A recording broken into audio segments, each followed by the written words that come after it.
Bonjour à tous. Aujourd'hui, je vous présente ce tableau de Diego Velázquez, peintre espagnol baroque. Ce tableau a été peint en 1656 et a pour titre Les Minimes, c'est-à-dire les filles d'honneur. La première mention du nom moderne de la toile Les Minimes est de 1843 sur le catalogue du musée du Prado. Lors du premier inventaire, la toile a été connue sous le nom de La Famille, puis La Famille de Philippe IV, roi d'Espagne. Donc, le premier titre du tableau, le nom, c'est La Famille, puis La Famille de Philippe IV. Depuis 1843, ce tableau s'appelle Les Minimes. Les Minimes est reconnu comme l'une des toiles les plus importantes de la peinture occidentale.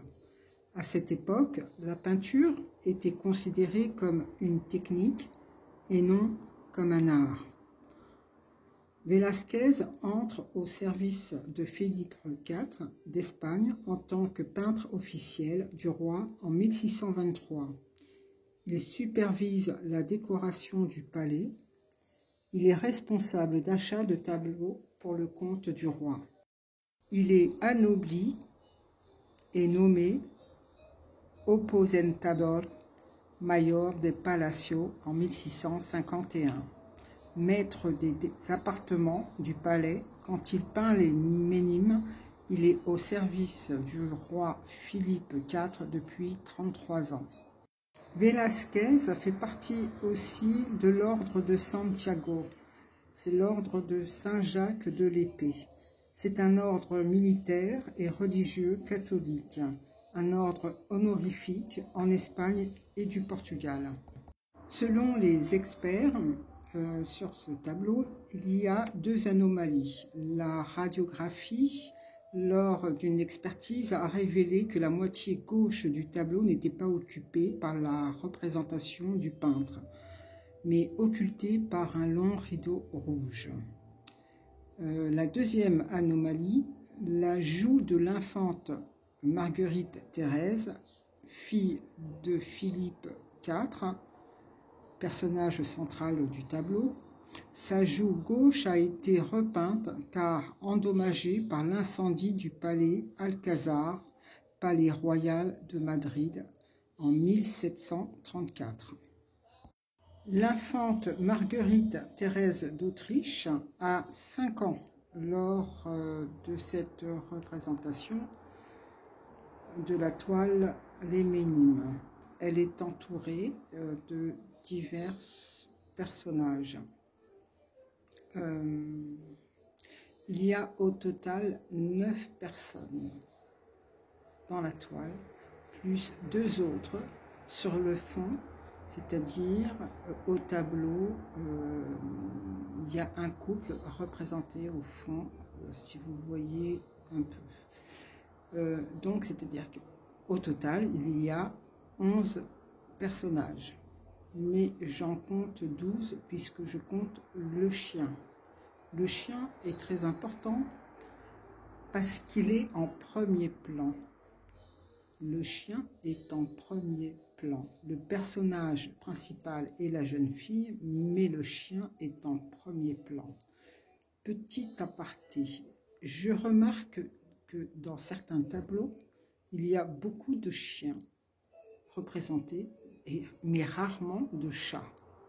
Pourquoi il n'y a pas de chats? Pourquoi on ne voit que des chiens représentés? Je veux bien qu'on me dise pourquoi. Ce petit aparté, qui a son importance, surtout dans les représentations. Je trouve qu'il y a beaucoup de chiens, mais pas de chats. Voilà. Ou très très peu de chats. Nous allons commencer par décrire ce tableau, mais tout d'abord je veux vous dire qu'il faut savoir regarder et accepter le regard et accepter de voir ce qu'il y a en face de vous, c'est-à-dire les gros détails et les petits détails. Vous allez voir qu'il y a beaucoup de choses cachées dans les tableaux et dans ce tableau, de petits détails, et il faut savoir regarder. Il y a un travail à faire au niveau du regard, au niveau de la force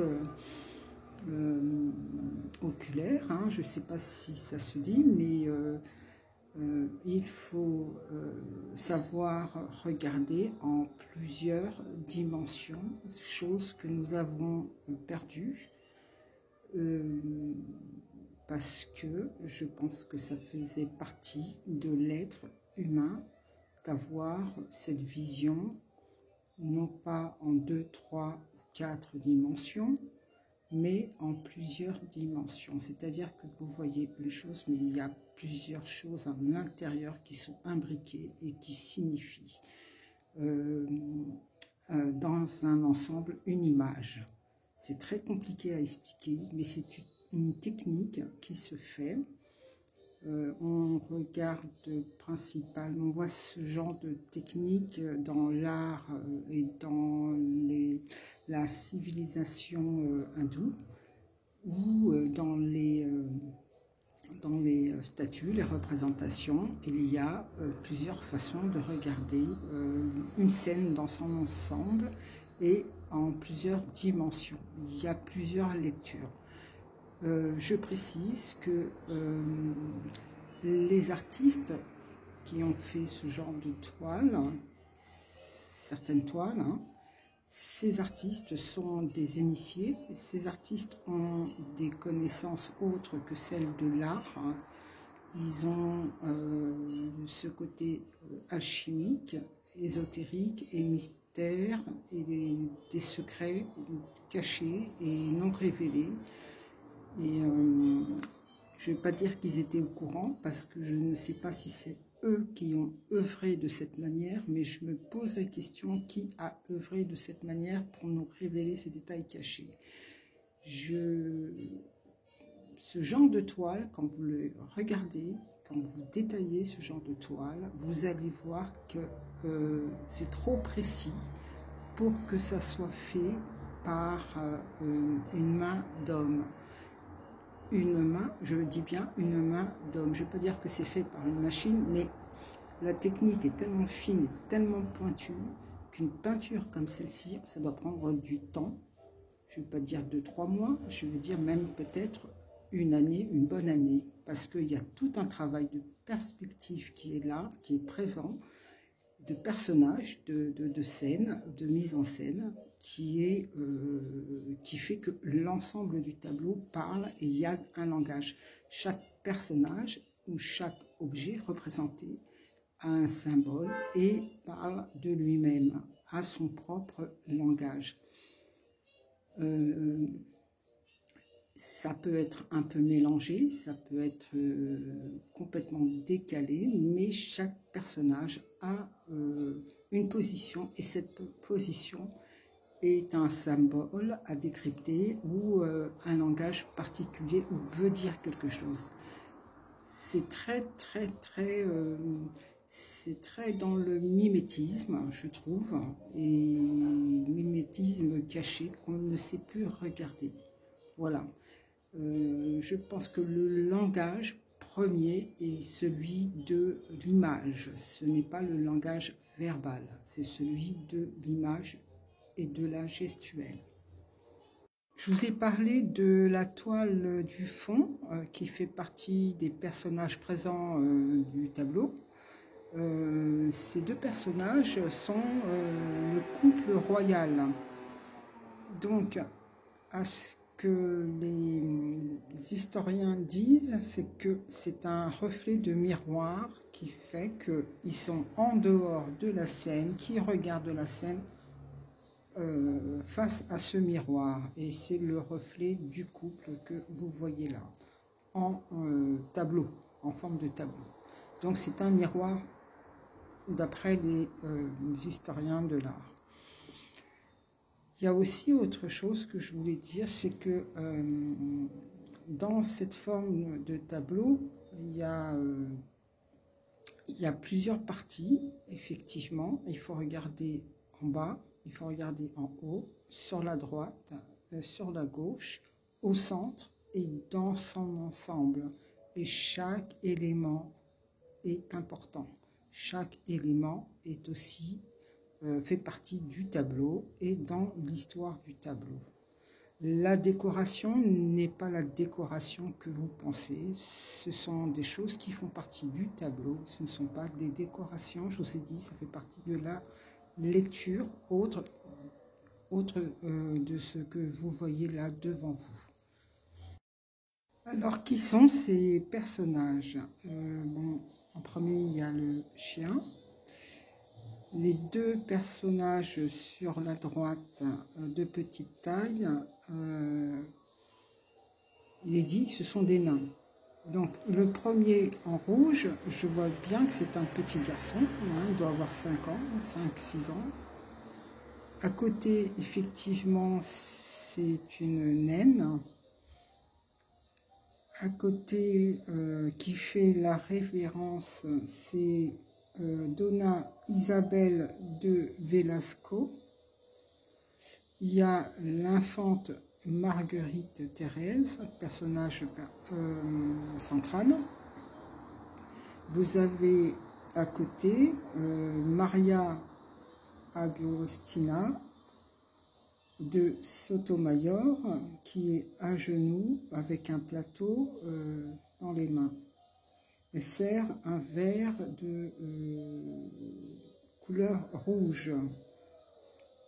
Vous avez le peintre Velázquez et vous avez cette croix qui fait partie de l'insigne de l'ordre de Santiago. Vous avez un personnage au fond qui est le dernier au fond, celui qui est sur les escaliers, debout, prêt à sortir. On ne sait pas si... Oui, il est prêt à sortir, comme s'il regardait la scène et il partait, qu'il n'allait plus revenir. À ce qu'il paraît, c'est le frère de Velázquez. Il s'appelle Nieto Velázquez. Ces deux personnages qui sont côte à côte au fond, on dirait une servante et puis un valet. Voilà, c'est tout ce que j'ai comme renseignement sur ces deux personnages. Mais peut-être il y a autre chose cachée derrière tous ces personnages parce que on ne sait pas qui est qui vraiment. Là, je vous ai dit ça, c'est d'après les historiens, ce que j'ai lu, ce que j'ai pu glaner. La naine, cette petite femme, elle s'appelle Marie Barbola. Elle est employée comme naine de cour. C'est tout ce que je sais sur ces personnages. Je précise que au Moyen-Âge, les nains, c'était des personnages surnaturels. Ils étaient considérés comme des personnages surnaturels. Ils étaient employés à la cour pour divertir ou occuper la cour ou servir. Là, cette personne qui est là, est très élégante dans sa position. Vous voyez qu'elle est quand même très très bien habillée. Elle fait partie de la famille. Ce n'est pas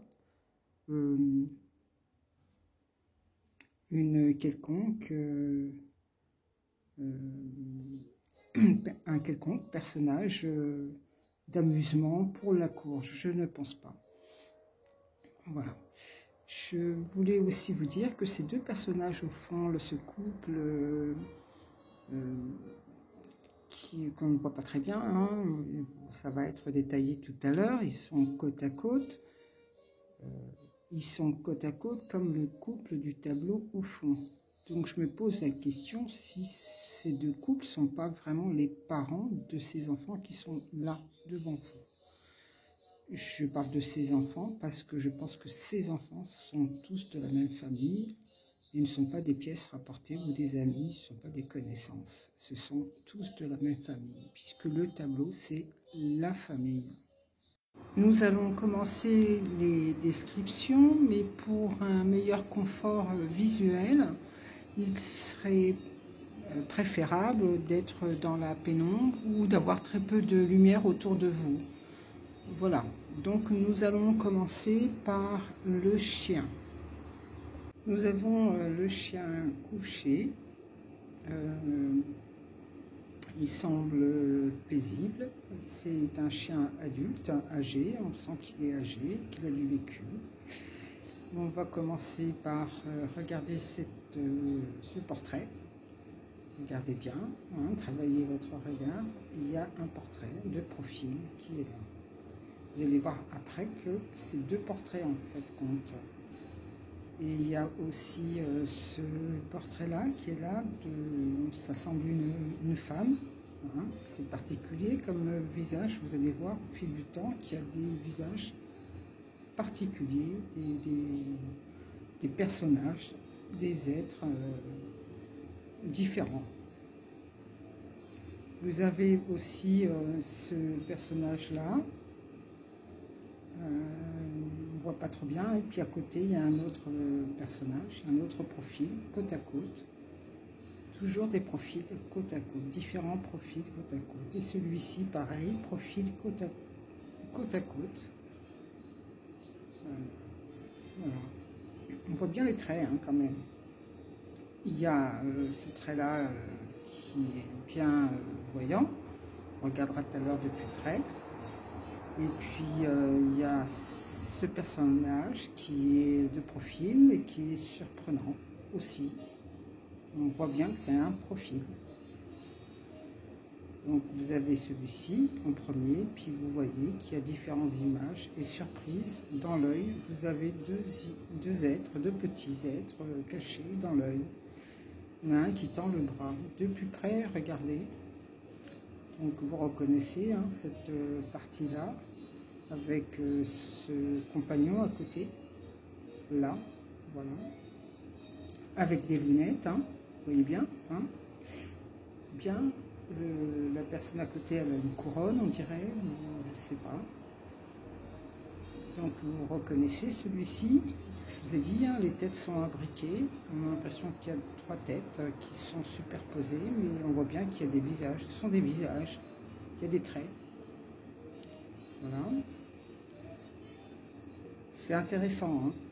Il y a celui-ci, regardez bien le visage, on dirait une sirène, on peut appeler ça une sirène, ça fait, c'est curieux, on a l'impression d'être dans l'eau en même temps, c'est vrai, vous allez voir au fil du temps, c'est magique, il y a quelque chose de magique. Voilà une autre version colorée,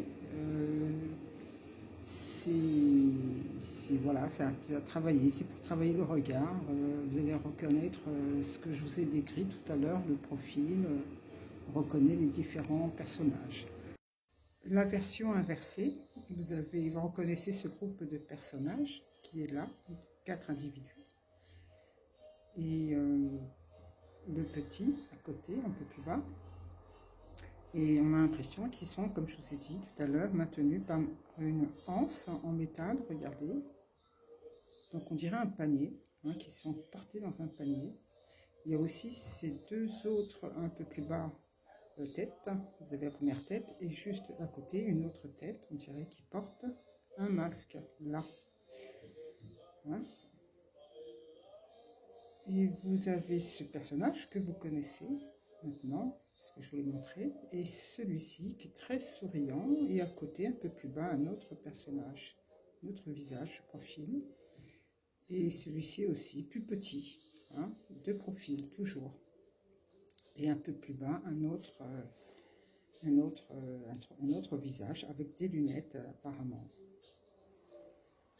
Là, vous avez un portrait de profil et regardez bien, dans le portrait il y a un corps, on a l'impression qu'il conduit, puisqu'on voit les deux mains comme s'il conduisait, et puis un peu plus bas à gauche vous avez un autre portrait, de plus près, regardez, Et puis vous reconnaissez la anse avec tous ces personnages. À l'endroit, maintenant, le corps du chien, la tête, et vous reconnaissez des personnages, comme je vous ai expliqué tout à l'heure, ce portrait, ce profil. Et on va voir le dos du chien. Vous voyez, il y a, voilà, de plus près, là, on dirait un poisson, hein, une tête de poisson. Donc on va rapprocher de l'image. On voit bien, c'est une tête de poisson. On passe au tableau initial et puis on va parler de ce petit garçon. Et on va regarder de plus près, il est debout et sa jambe est posée sur le dos du chien. Donc on va déjà analyser sa jambe, ses jambes, et éclaircir l'image. Et comme vous voyez, il y a un côté assez spécial dans cette image. Le chapeau en forme conique fait penser à une conque. Vous savez, l'instrument de musique, un coquillage. Et puis regardez ce visage qui est de type un peu créole. Puis il y a cet anneau qui est là. On va regarder de plus près le visage du garçon. Et là, vous voyez, il y a une interruption. On a l'impression qu'il y a eu quelque chose d'ajouté. Hein, de haut en bas, vous regardez, il y a quelque chose qui s'est passé. Là, de ce côté-là, vous voyez, on dirait un personnage, hein, dans l'œil, personnage. Hein, et puis ici, un autre personnage complètement différent. Je vais éclaircir l'image et vous allez voir autre chose parce qu'il y a un côté sombre qui est caché, c'est celui-ci. Et là, vous voyez une série de personnages plus ce portrait. On va inverser l'image, on reconnaît ce portrait. Et puis ici, vous avez un petit visage. Je vais rapprocher, voilà, le petit visage. Je dirais qu'il porte un casque. Hein. En haut, vous avez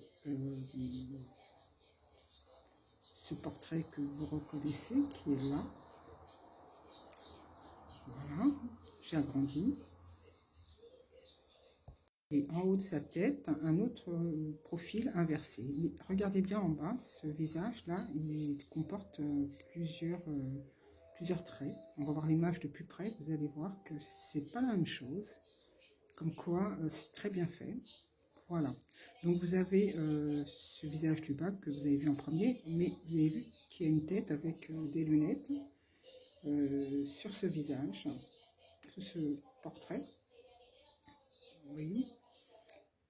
Et ce personnage casqué en haut avec ce portrait.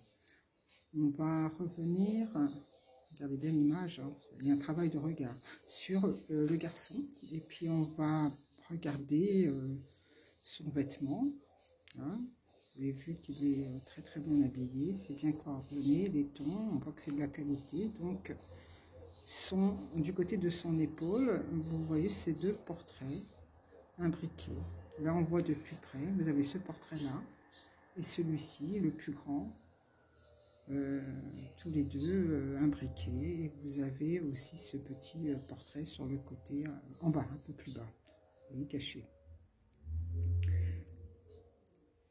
L'image initiale, on va peut-être, vous voyez, on va changer, on va parler de cette petite femme. Hein, et puis on va un peu décrire ce qui se passe. Elle s'appelle Marie Barbola. Elle semble avoir une trentaine d'années. Elle tient quelque chose dans ses mains. Et on va commencer d'abord par la jupe, à décrire, à découper la jupe. Donc nous avons là l'image de sa jupe. Et puis, comme vous voyez, vous avez cette image en bandeau là, voilà. À partir de là, avec cette petite femme que je vais appeler consultation à l'oracle. Donc voici la consultation à l'oracle. La consultante, c'est la dame en rouge et l'oracle, c'est ce portrait qui est couché. Et la consultation se fait par la main, par un conduit en or, comme vous voyez, vous suivez le schéma qui conduit à sa tête, au bandeau autour de la tête. Je trouve, voilà, j'ai appelé cette image consultation parce que ça me plaît beaucoup. On va passer à la petite femme pour voir de plus près. On voit bien que c'est une femme qui est debout. Et vous regardez derrière sa tête, il y a un autre portrait. Il y a des choses que je vais vous dire par rapport à ça. Donc voilà l'oracle de plus près. Hein, vous voyez, il y a deux visages. Hein. Il y a un premier visage, une tête entière, et puis vous avez un bas de visage sur le bas. Donc, et vous avez le bandeau conducteur, comme je vous ai dit, qui est là en haut et qui sert à communiquer. Voilà le bandeau, je vais dire la trame de consultation à l'oracle, que je trouve ça joli. Et voilà. C'est vrai qu'on entend parler de consultation d'oracle, mais c'est pas ce qu'on croit, c'est plutôt ça. On va passer au bas de la jupe. Hein. Donc voici l'image. On voit un personnage debout là. Et puis voilà, dans l'ensemble, ce que ça donne. C'est très... je n'arrive pas à donner de nom. C'est entre la magie, fantastique, futuriste, voilà. Donc voilà, on revient à la description de Marie Barbola. On va passer sur ce qu'elle porte dans la main. Hein, de précieux, parce qu'elle le porte contre elle-même, hein, et puis elle ne semble pas partager. Et puis vous avez cette main à côté, avec qui on a l'impression que ça met des piles dans la manche de, regardez bien, hein, je ne sais pas ce que c'est, dans le bras, comme si c'était des piles. Et puis si vous regardez, vous avez dans la personne de plus près, personne dans la main qu'elle tenait contre elle. Et en face de cette personne, il y a un pilote. Regardez de plus près, on voit bien que c'est un pilote. Comme un pilote, sa tête de sortie, on voit qu'il a un casque. Donc les piles peut-être servent à faire marcher ce qu'elle a dans la main, une fonction, je ne sais pas. Ou peut-être ça veut exprimer que à une période, cette période-là, les choses étaient autrement que maintenant. Je vais montrer une autre version du visage de cette femme qu'on ne voit pas trop. Voilà, une autre version colorée, parce que vous avez ce portrait sur le côté, vous avez cet être en face de ce portrait.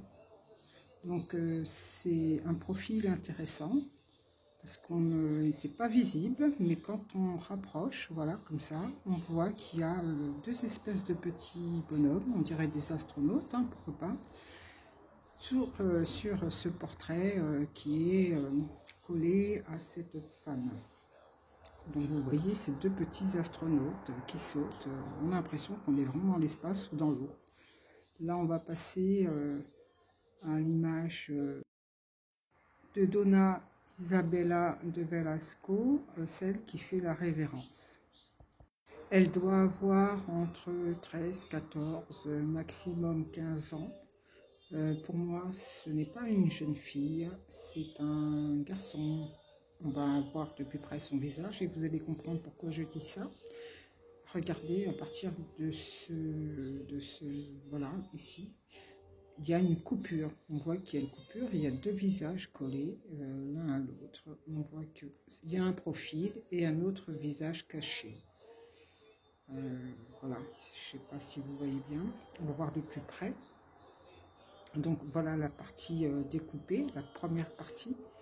On voit que c'est plus un visage de garçon, mais regardez les cheveux, la coupe de cheveux plaquée en haut, dessus de cette...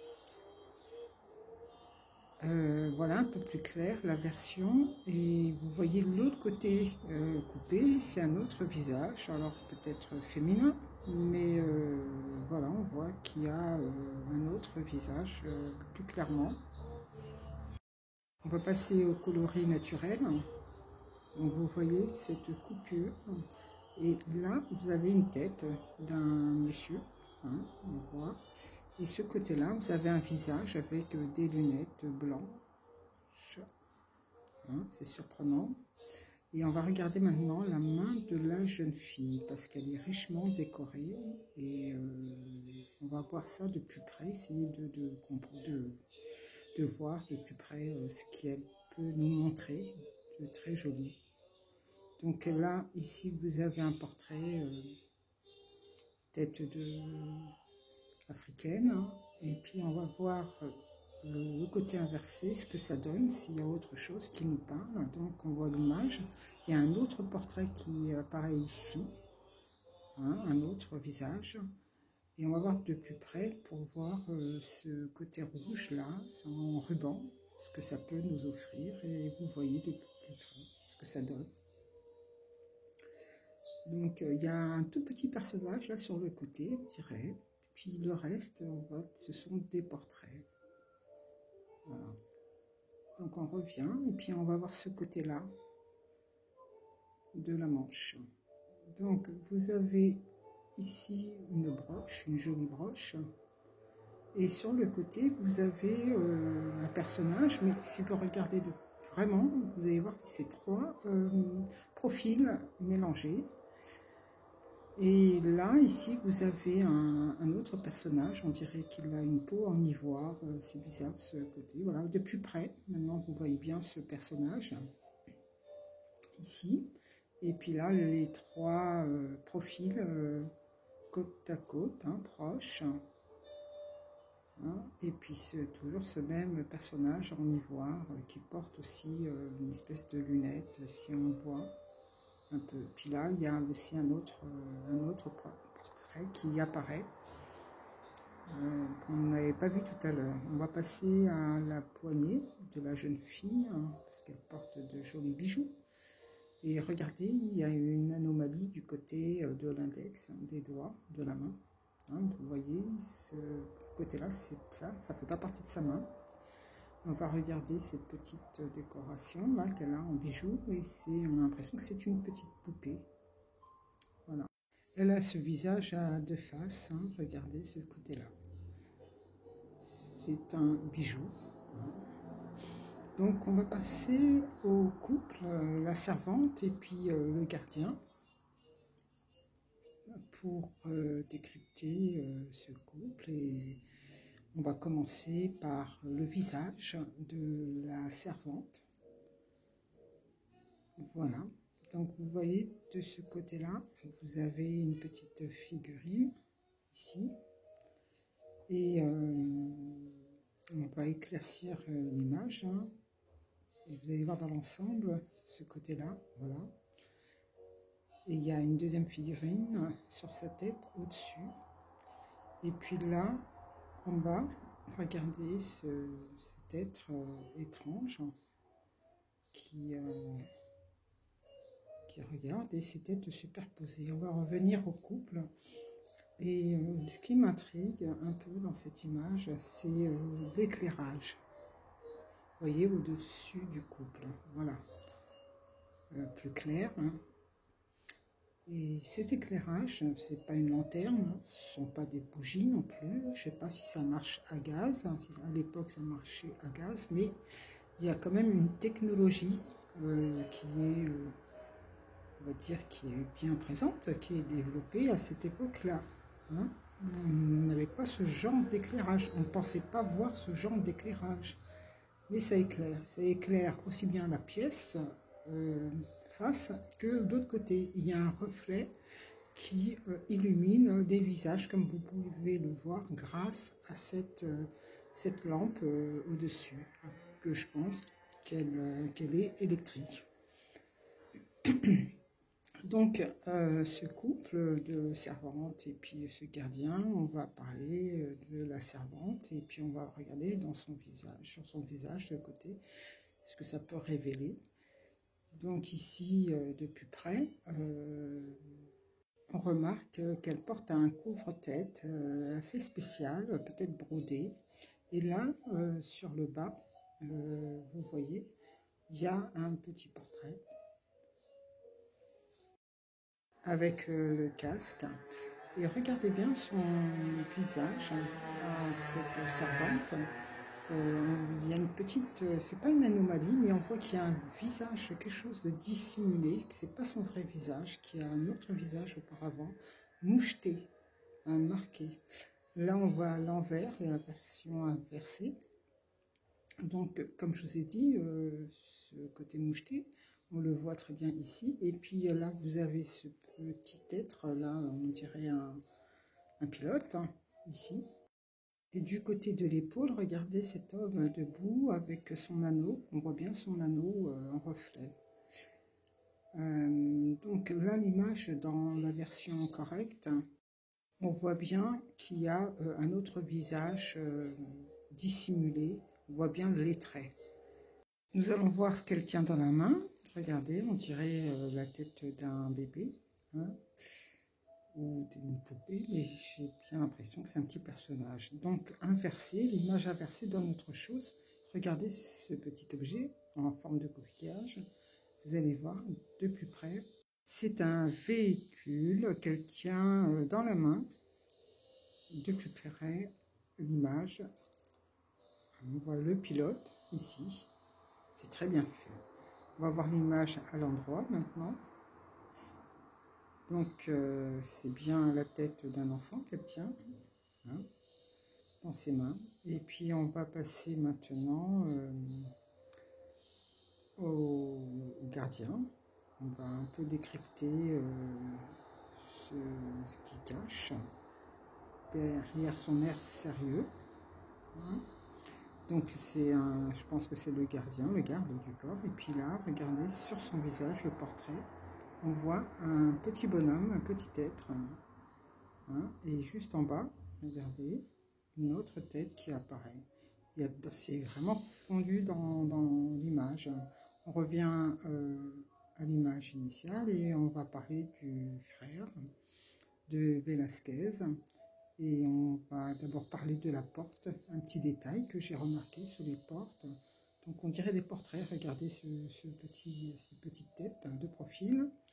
Et juste là, à côté, là, face, hein, c'est une femme, c'est aussi une tête de profil. Et en haut, vous avez une série de personnages, de têtes aussi. Donc on va revenir sur le frère et puis on va regarder ce qu'il porte dans la main. D'après les peintres, il porte son chapeau. Mais si on regarde de plus près et autrement, on voit bien que ce n'est pas un chapeau. Là, vous voyez qu'il y a un pilote, hein. Dans l'image en ensemble, il y a plusieurs images, mais il y a un pilote et puis avec son casque. Donc on va regarder le bas des escaliers, l'image retournée. Ici, vous avez ce portrait en grand, là, on voit très bien. Et puis il y a toute une suite de portraits qui se suivent côte à côte. Puis sur le haut, un objet volant en portrait. Là, les escaliers, vous voyez en gros plan. Hein, ça vous fait une idée. Puis on va passer au tableau des minimes. Et puis on va parler du miroir au fond qui représente le couple royal, c'est-à-dire Marie-Anne d'Autriche et Philippe IV d'Espagne. Donc on va commencer par le portrait de la femme, de la reine. Donc vous voyez autour d'elle, c'est chargé de portraits. Vous avez celui-ci, et on va voir de plus près chaque détail. Donc vous avez ce grand portrait sur la droite et sur la gauche aussi. Vous voyez son portrait de la reine, vous allez voir, c'est moucheté. Et je pense que ce style, c'est un marquage ou une espèce de tatouage. C'est pas fait par hasard. Donc on va voir le portrait de plus près. Là, et vous voyez ces différents portraits qu'il y a de profil imbriqués. On voit bien qu'il y a différentes têtes l'une sur l'autre et qui représentent un ensemble aussi de têtes, à droite comme à gauche. Et elle a ce pendentif, là, ça représente un petit bonhomme, hein, apparemment. Donc on va voir l'image inversée, même peut-être deux, hein, si on regarde bien. L'image inversée, ça va donner autre chose. Voilà l'image inversée et comme je vous ai dit, ça donne autre chose et d'autres images. Donc là, ici vous avez un personnage, hein, on voit très très bien. Et ce côté-ci, on voit une femme, on voit très bien aussi, de profil. Et en bas, vous avez un autre profil, un peu plus petit. Et c'est ainsi de suite. Hein. Et puis, regardez le bijou, hein, le pendentif, sa meilleure tête, on voit ce que c'est maintenant. On va revenir à son mari, le roi d'Espagne, Philippe IV. Et on regarde qu'autour de lui, il y a des images très très légères. On voit très très peu, mais il faut bien se concentrer. Et on voit qu'il y a des personnages autour de son visage, différents personnages. Hein, il y en a qu'on voit très très bien, comme celui-ci, et puis d'autres. Il y en a un autre à côté, voilà, là. On voit très bien, voilà. Le portrait, vraiment, regardez bien ce portrait-là. Car il y a des portraits qui apparaissent comme celui-ci. Regardez bien, il y a un portrait et sombre qui apparaît. Vous voyez bien. Il a un bonnet rouge. Et vous avez celui-ci du bas aussi. Et celui-ci là, hein, une jeune femme. On revient au couple. Et puis on va commencer à voir d'autres images. On va parler de l'infante Marguerite Teresa.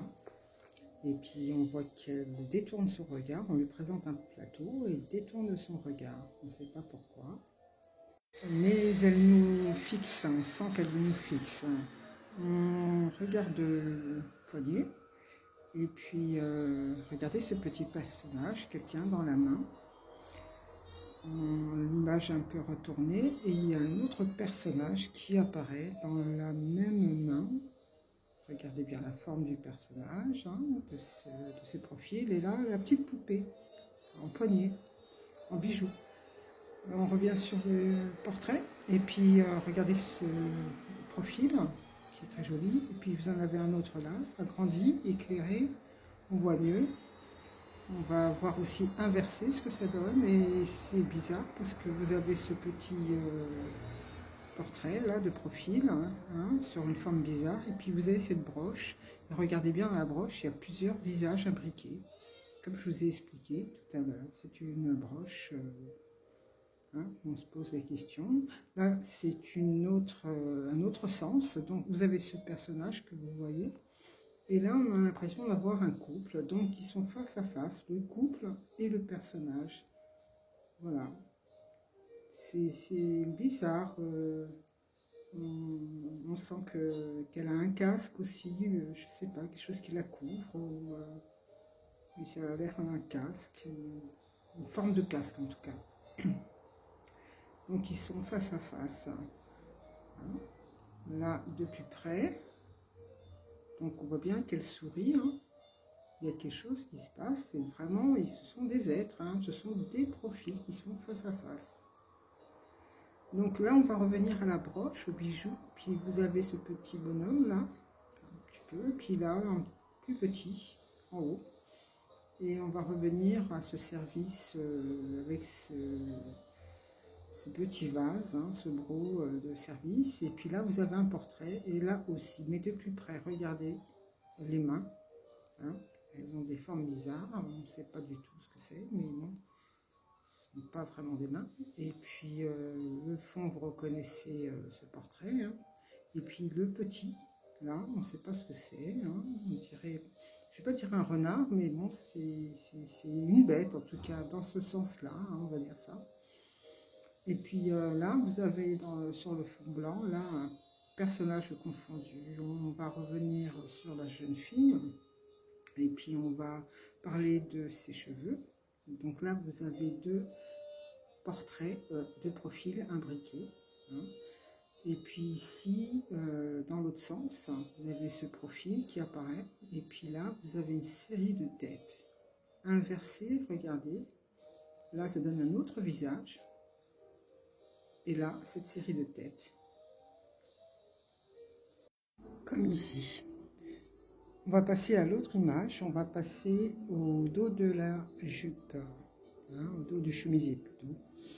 Et on va agrandir l'image, éclaircir, et là, ça semble un véhicule, un petit bonhomme dans un véhicule. On va rapprocher et éclaircir. Et vous voyez bien toujours cet objet de véhicule et ce petit personnage à l'intérieur. Et ici, vous avez un profil qui apparaît et ici, un plus petit profil. Si vous regardez bien, on remarque un petit profil. Voilà. L'image inversée, ça donne autre chose.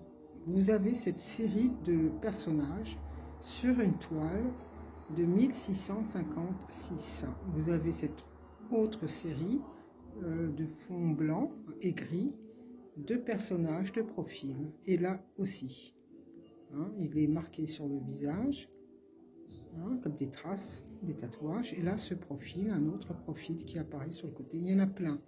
Ils sont imbriqués, il faut les chercher. Regardez ce petit qu'on ne voyait pas, mais là, voilà, quand on regarde l'image, on découpe l'image du regard, on voit autre chose. Là, on va passer sur le devant du chemisier, et vous avez ces petits personnages qui apparaissent en décoration du chemisier. On va passer sur la jupe de la jeune fille. Sur le bas de la jupe, on va inverser et éclaircir l'image. Donc là, c'est un astronaute. Étonnamment, c'est un astronaute. Voilà l'image de plus près. Voilà. Je ne sais pas ce que vous en pensez, mais moi je vois un astronaute, quelqu'un avec un casque, hein, dans un véhicule. Et à côté, vous avez un autre personnage ici, hein, fondu, plus clair, mais on voit les traits. On va voir maintenant la partie de l'autre tableau, c'est-à-dire la décoration du fond, et on va commencer par cette toile. Et éclaircir. Donc on va commencer sur cette toile et on va découper cette toile parce que les images elles sont quand même importantes. Vous voyez ce portrait, ce visage, ce profil qui est intéressant de plus près. Voilà, on remarque mieux les traits. Étonnant, hein? Je sais pas, mais j'ai l'impression que ça se passe dans l'eau. Hein, ces personnages sont dans l'eau. Il y a un effet aquatique. Regardez là, en face de lui, c'est ce petit portrait et celui-ci à côté en bas. C'est une bestiole, hein, je ne sais pas ce que c'est, mais on remarque plus cet être-là.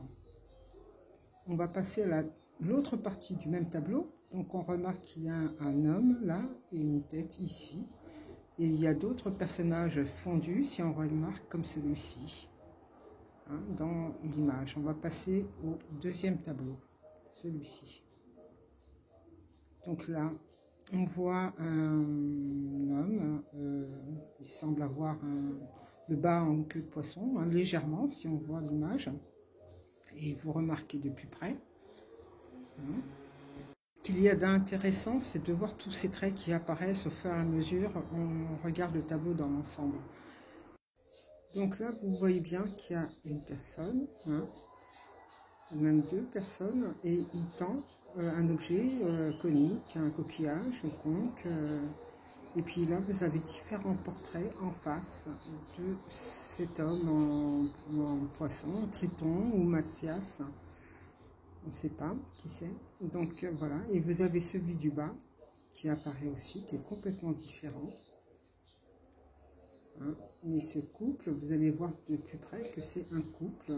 Regardez bien l'image, c'est un couple, hein, qui apparaît. Et il tend, cet homme tend le bras et au bout du bras, il y a cette forme conique. C'est pas un personnage, j'ai agrandi, c'est pas du tout un personnage. Les personnages sont là, en haut. Ils sont en face du couple que vous voyez là devant vous. On va passer maintenant au tableau. Et puis on va parler du plafonnier, hein, et non du luminaire. Luminaire, c'est gaz, électricité. À cette époque-là, ça existait, oui. Donc le premier, vous voyez cette tête qui apparaît. Et en haut, une autre tête qui apparaît aussi différente. Et sur le côté, là, regardez, une autre tête qui apparaît. Et là, vous avez une bulle avec deux êtres différents. Voilà, l'autre plafonnier, vous avez cette tête en forme de homme-lion, et puis celui-ci, homme-dragon, on va dire ça comme ça. Hein. Et puis vous avez cette image fondue un peu dans l'autre image. On va repasser au tableau et on va parler du peintre Velázquez, Diego Velázquez. Je ne vais pas parler du peintre, j'en parlerai une prochaine fois et pour vous dire qui est vraiment Velázquez. Là, je vais vous parler de l'insigne qu'il porte sur son tablier. C'est un signe de l'ordre de Santiago. Saint Jacques de Compostelle, Saint Jacques fils de Zébédée et Saint Jacques dit le Majeur. C'est un signe et une croix, n'est pas une épée, c'est une croix. En haut, comme vous pouvez le constater, il y a le bonnet phrygien. Sur chaque côté, vous avez cette forme d'épi et cette forme de croix. Saint Jacques est le frère de Jean. Tous deux ont assisté à la transfiguration du Christ. Il s'agit d'un changement d'apparence corporelle pendant quelques instants de sa vie terrestre. Les deux frères sont appelés par le Christ les Boanerges, qui veut dire les fils du tonnerre. Petite parenthèse, quand j'entends les fils du tonnerre, je pense au dieu du tonnerre qui est Thor. Je ferme la parenthèse. Saint Jean est l'auteur des écrits kabbalistiques de la Bible, des révélations de l'Apocalypse, des 4 cavaliers de l'Apocalypse. Les 4 cavaliers, les 4 chevaux qui sont de couleur rouge, un de couleur rouge, noir, blanc et gris pâle. Je reviens à présent sur Saint Jacques, qui est lié à cet insigne, comme vous pouvez le voir. Je vous ai dit tout à l'heure qu'il y a le bonnet phrygien et c'est sur les deux côtés cette forme d'épi ou d'épi de maïs. Hein. L'image dans l'ensemble forme une croix. Saint Jacques a plusieurs attributs, dont la calebasse, la gourde calebasse. Il a aussi le bâton du pèlerin. Il a son chapeau en forme de, on va dire presque de coquille. Hein. Il a son manteau, une cape, et le manteau et la cape a toujours ce petit insigne de coquillage. On le représente aussi dans d'autres tableaux sur un cheval blanc, brandissant une épée à la main et tueur de mort.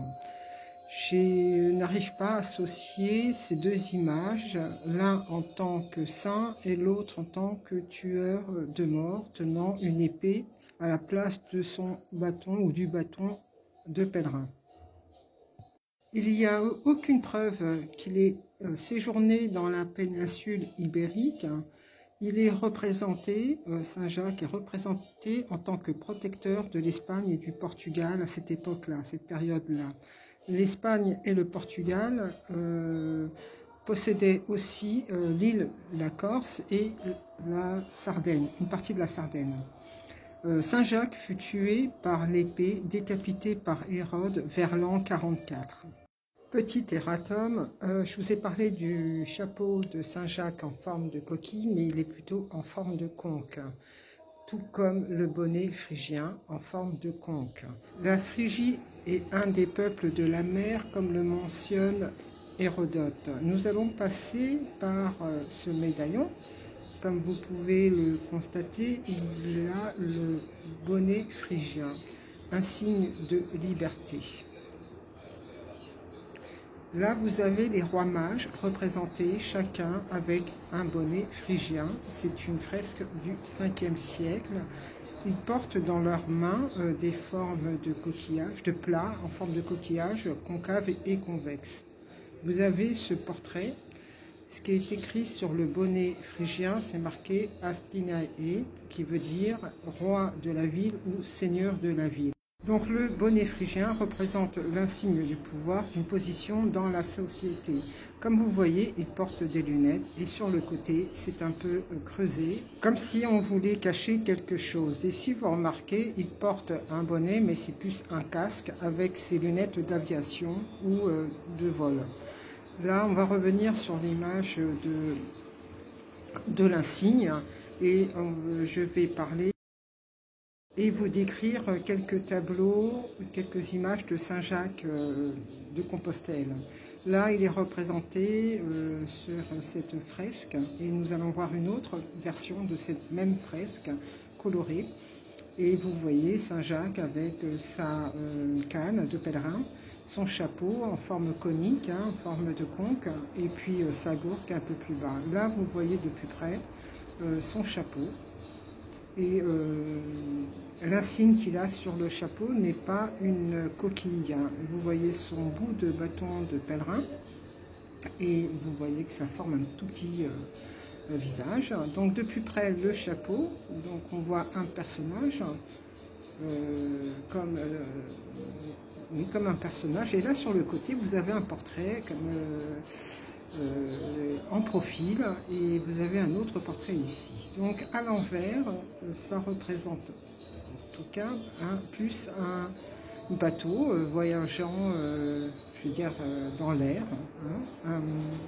un engin volant. Donc ici dans cette image, vous voyez qu'il y a cette main qui ne colle pas avec le portrait, mais on voit un autre portrait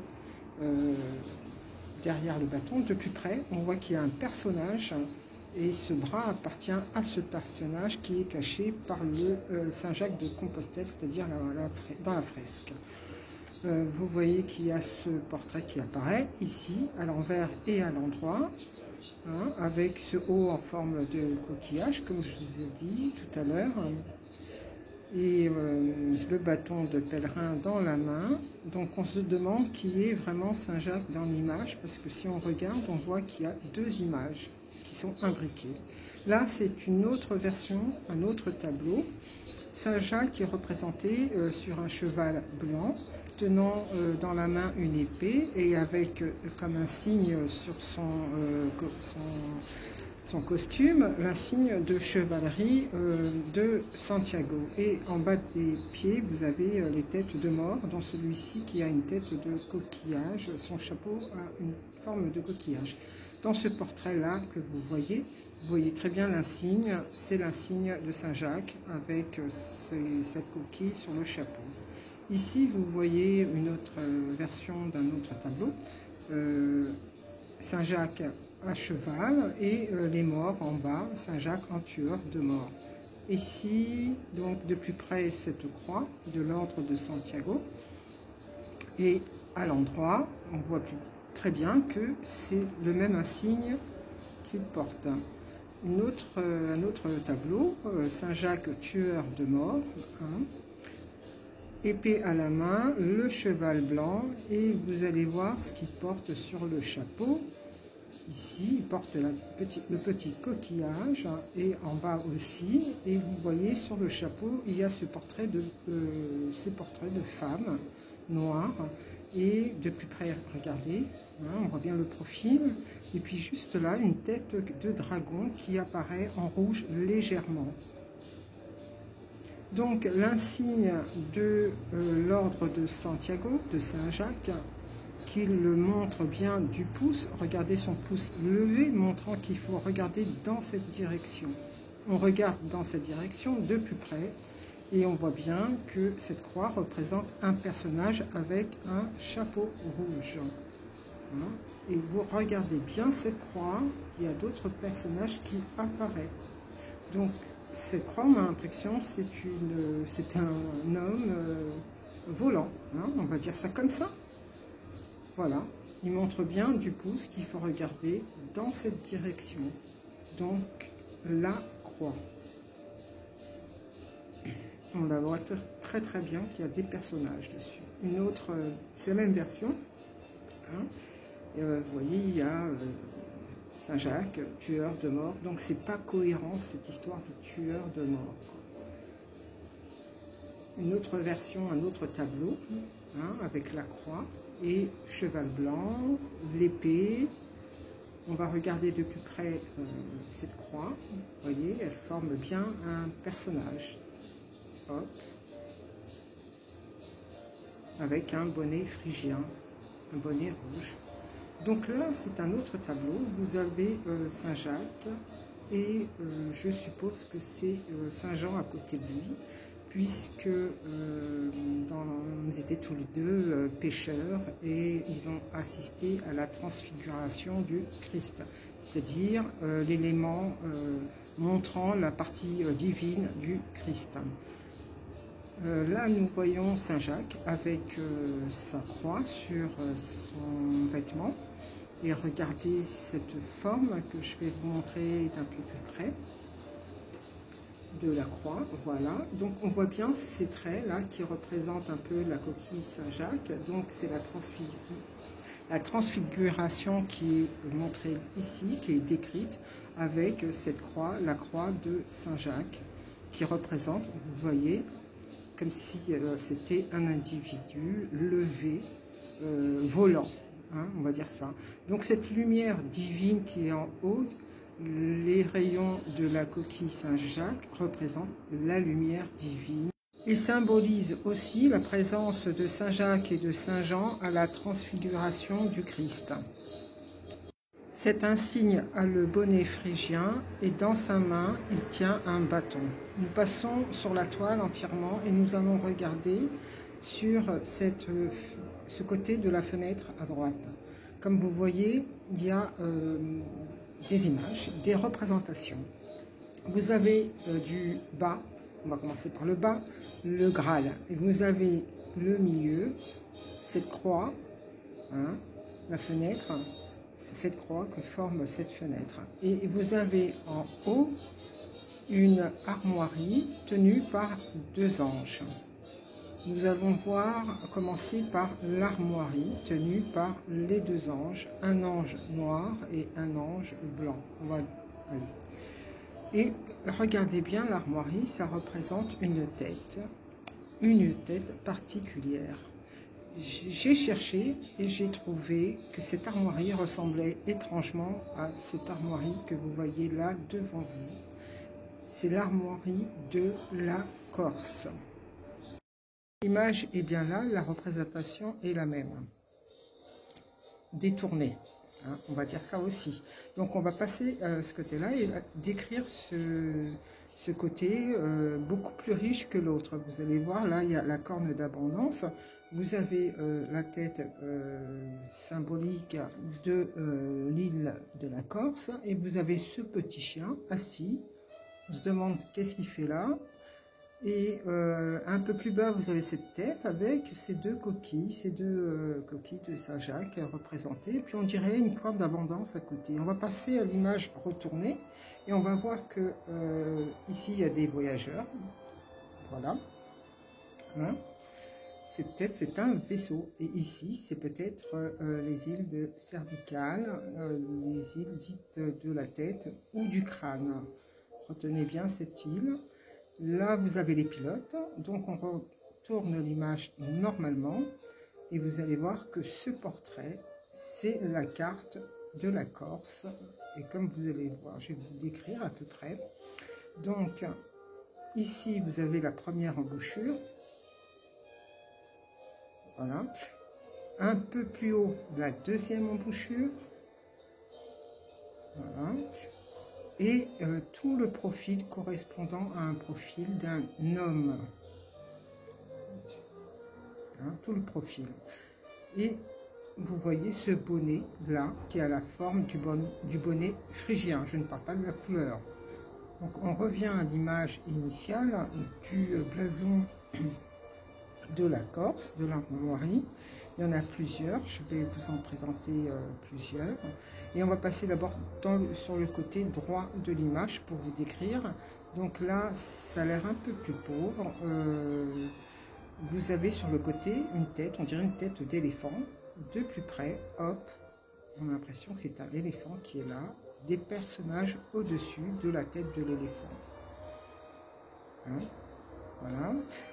On va passer à une autre armoirie, représentée ici, la tête du mort, et vous avez ces deux personnages sur le côté. Hein. L'image est respectée, là aussi, là le bandeau est sur la tête, sur les yeux. Hein. l'histoire du bandeau, comme je vous ai dit tout à l'heure, sur la jupe de la naine. Le bandeau sur la tête, et puis là vous avez les deux personnages en queue de poisson, comme j'ai décrit sur le tableau des Minimes. Donc la même image, hein, le même insigne, les deux anges et la tête du mort. Là c'est un blason anglo-corso, alors de la marine anglo-corso. L'armoirie de la Corse, en haut la Sardaigne et l'Aragon, ce sont les mêmes armoiries. Et ici c'est l'Aragon avec la tête de dragon. Aragon, dragon, on n'est pas loin, une faute d'écriture et on transforme un mot. Donc là on va passer à la fenêtre et puis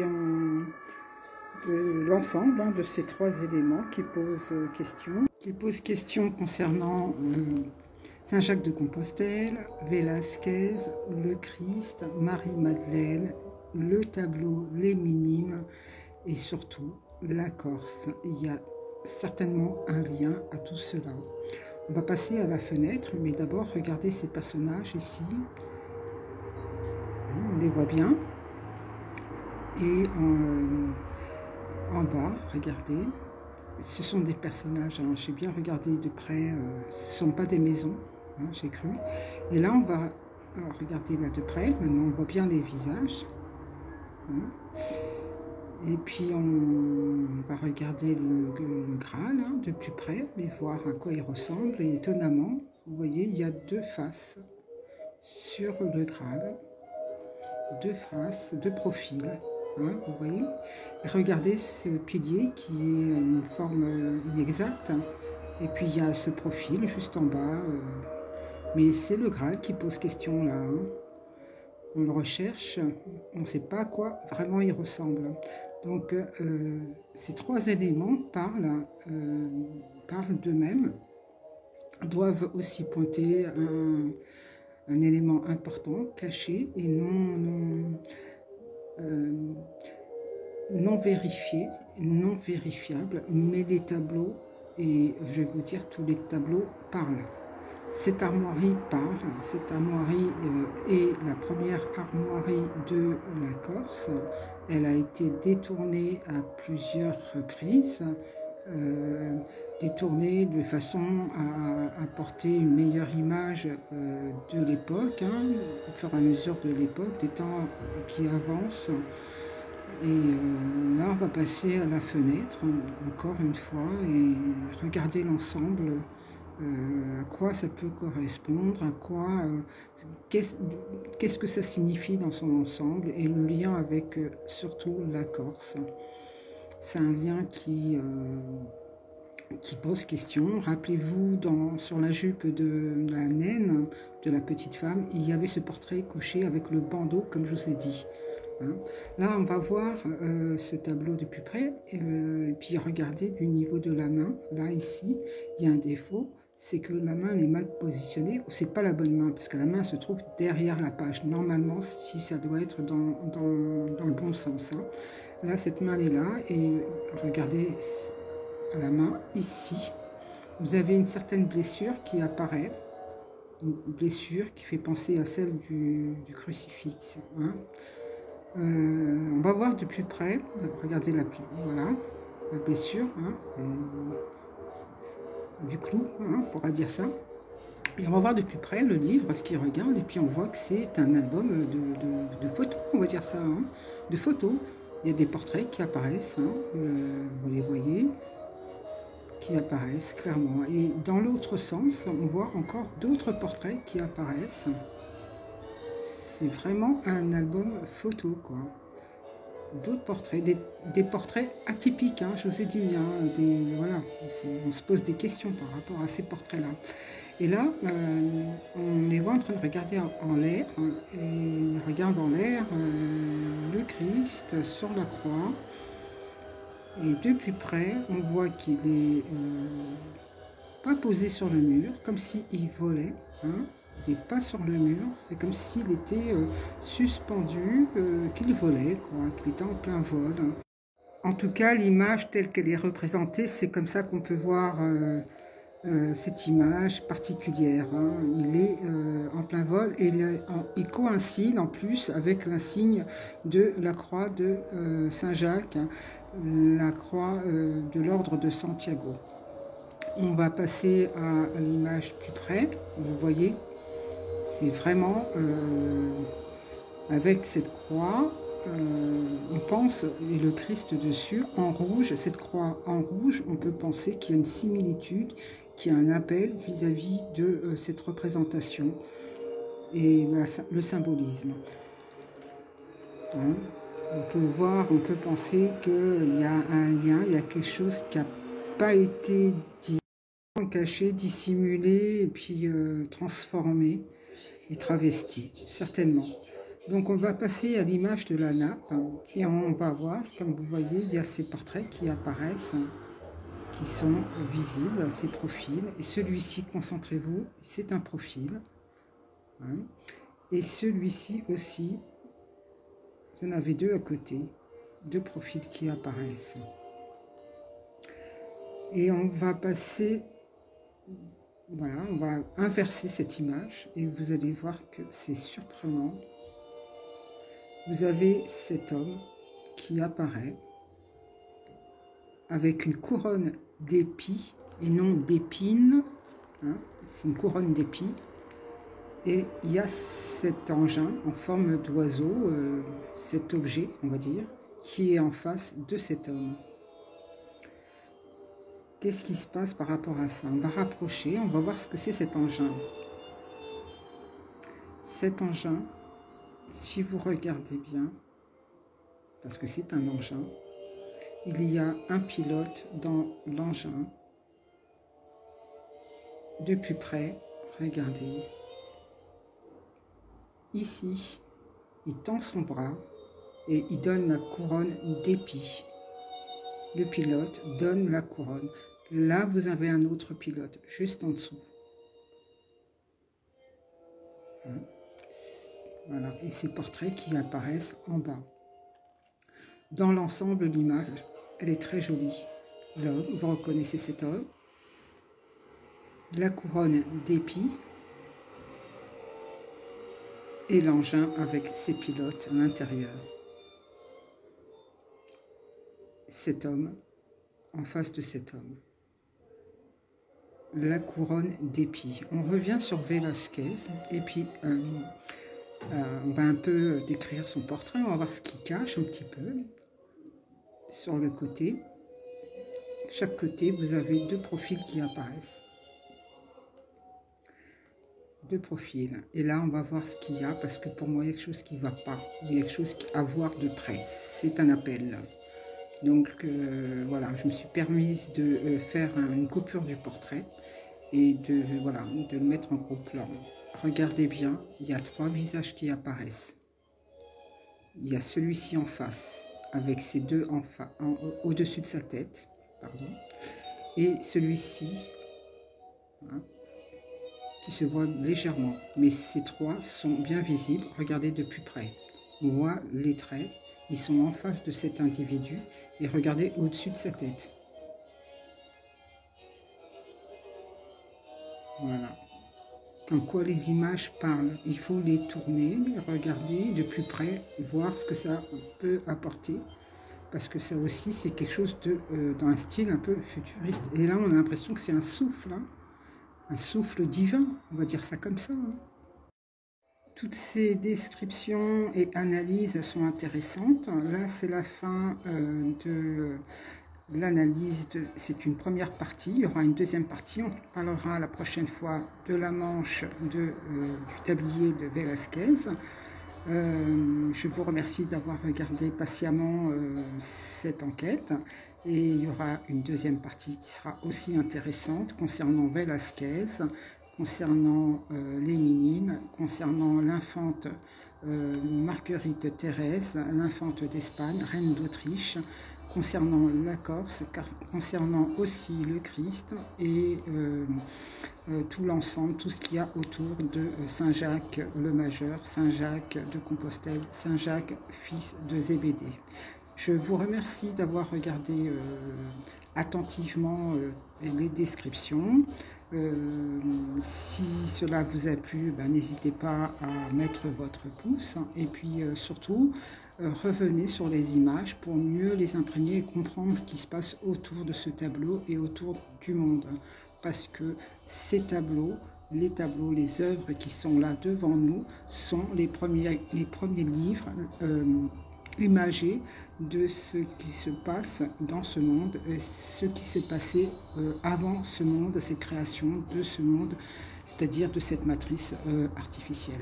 Je vous remercie encore et je vous dis à très bientôt pour la suite.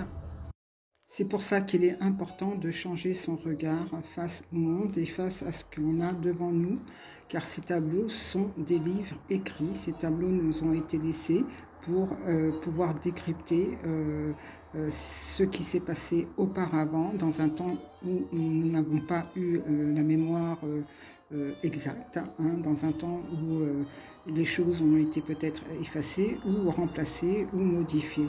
Ces choses-là, comme l'étoile, l'architecture, ont été construites pour que nous puissions rechercher la vraie humanité, celle qui était primordiale. Cette humanité qui a été remplacée durant des siècles. Saint Jacques est un martyr comme les autres saints et ça continue jusqu'à aujourd'hui de tuer l'humain et l'humanité, d'étouffer et de remplacer, qu'il y ait un remplacement qu'on ne comprend pas, qu'on n'arrive pas à saisir. Donc ces toiles sont là pour qu'on puisse les lire autrement que celles de l'esthétique et du style un peu décoratif, parce que ce ne sont pas des décorations, ce sont les premiers ouvrages, c'est-à-dire imagés. Merci à vous, je vous dis à très bientôt pour la suite.